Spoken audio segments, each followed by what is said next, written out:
So some kings were more difficult to get through to than others. And one of these was a king called Ajatashatru. Ajatashatru was a very proud man. And because he thought he was such an important king, he had to look the part. So he wasn't content just to ride around on a horse like any other king would. He said, because I'm such a special king, I have to ride an elephant. And his ministers said, well, yeah, we are in India. Other people do ride on elephants, And he was like, well, I have to have the biggest elephant. Go out into the jungle and catch me the king of elephants, and bring it back and tame it for me to ride. So his people went out into the jungle, and they found a huge wild elephant. And they roped it and they prodded it, and they whipped it and they dragged it back to the capital city.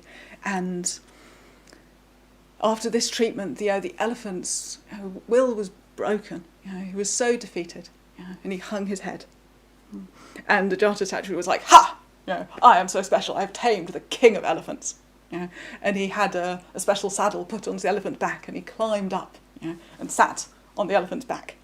He took the reins in his hand, and he gave it a whip, and he set it off through the streets of the city. He was like, oh, look at me. I'm such an important, special king. But this was just one indignity too much for the elephant to bear, to have someone sitting on his back. So as the king was riding through the town, all of the elephant's wild nature came flooding back, as anger filled its mind, and it raised its trunk and trumpeted and took off through the streets of the city. And the king held on for dear life as the elephant was trampling through everything. All he could do was hang on, for dear life.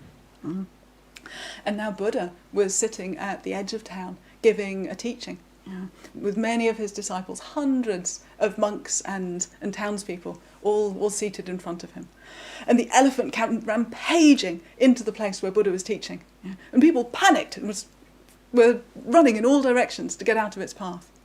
Some of Buddha's disciples had attained miracle power, so they just flew up into the sky to get out of the way of the elephant.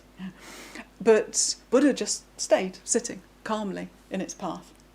And his disciple Ananda kind of ran and hid behind Buddha's back. He was like, aren't you going to move? But Buddha wasn't scared, he just held up his hand.